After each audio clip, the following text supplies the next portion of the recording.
students. This is Grace ma'am. Today we'll start a new chapter from the book of history. Chapter 3, The British Administrative Structures in India, 1765 to 1857. So before starting this chapter, I'd like to give a quick revision of the last chapter. In the last chapter, we have studied the establishment of company powers, voyages of discovery, establishment of trading centers in India, and how Portuguese, Dutch, British, and French traders were struggling for trade supremacy in India. And finally, in 1600, East India Company established themselves as the traders, only traders of British in India. So after becoming the traders, now they wanted to become the rulers of India. They wanted to expand their business. They want to conquer many territories just to expand their business. And for this purpose, they fought many wars. The first one was annexation of Awadh, the Anglo-Sikh War, the conquest of Mysore, the Anglo-Maratha War, Carnatic War, conquest of Bengal, Battle of Plassey, and Battle of Buxar. And they also applied the strategies of subsidiary alliance, annexation, and the doctrine of lapse. Now, today we'll see the British administrative structures in India. What were their administration? How they administered their trades in India. Now the introduction of the chapter. When the British first came to India, they came as traders. I told you in the very beginning, they came to India as a traders. However, as their territories in India grew, they felt the need for establish some form of administration. The main concern was to make profit. As they came to business, as they came for trade, the main concern was to make profit as much as possible. Many officials started to trade privately. Many officials of the East India Company, they started their own business, they started their own trade, but privately. They demanded high revenues from the farmers, from the poor people, from the peasants. The earliest British traders were East India Company.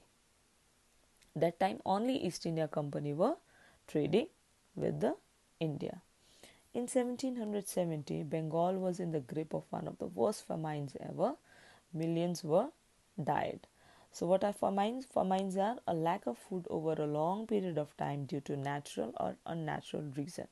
And when the country was going through this hard time during the worst time of famine, that time also these officials of the East India Company, they used to collect revenues from the farmers, from the peasants. So even they were very corrupted, their business were corrupt, and they used to collect their revenues in a very cruel manner.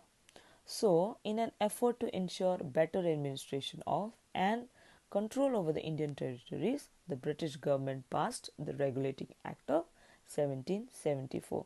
Now, you may have a question, what is administration? What does administration means?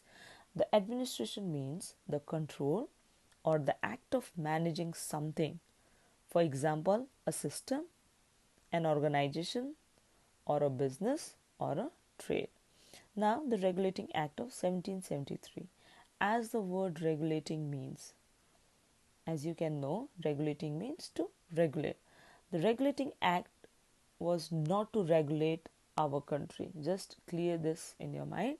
It was not to regulate the country. It was to regulate the company which was trading with India.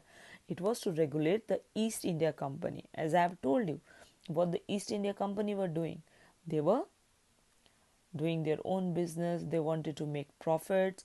They were demanding high revenues from farmers, and when the Bengal was going through the worst period of famines, they were collecting money from the poor people. Okay, so to control all this, the British, they regulate the East India Company by the Regulating Act of 1773.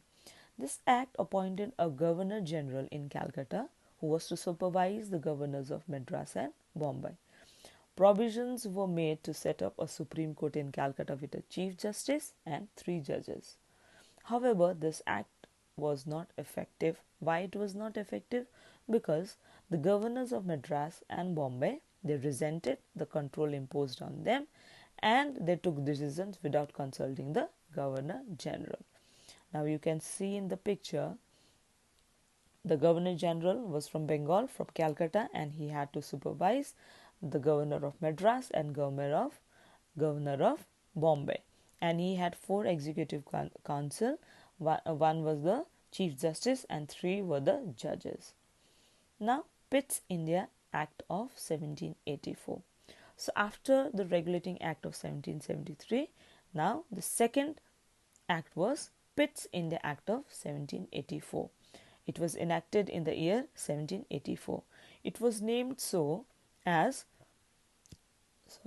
William Pitt was the Prime Minister of England at that time. So as you can read in the first line, it was the remedy to the problems of Regulating Act of 17. So why was the remedial for the Regulating Act was needed? Because the Governor General of Calcutta, he didn't have the whole power, because the Governor of Madras, the government of Bombay, they were resenting and they did their own wish. They started taking decision by themselves. They didn't consult the Governor General of Calcutta. So this act provided for the Board of Control in Britain, consisting of 6 commissioners for monitoring the affairs in India. Now the Pitt's India Act of 1784, the William Pitt, the Prime Minister of England, what he did was he appointed 6 commissioners in Britain to monitor the affairs in India. The Governor General's Council was reduced to 3 members. Earlier he had 4 General Council. 1 was the Chief Justice and 3 were the judges. Now it was reduced to 3 members. Pitt's India Act laid the foundation for British administration in India. According to this act, all further conquest of territories in India were to be stopped. But the Britisher did not adhere to it strictly. They continued to conquest new territories to find newer sources of raw materials and fresh markets for their good. But on the whole, apart from this, they continued to conquest the territories. Apart from this, Pitt Acts served its purpose. Pitt's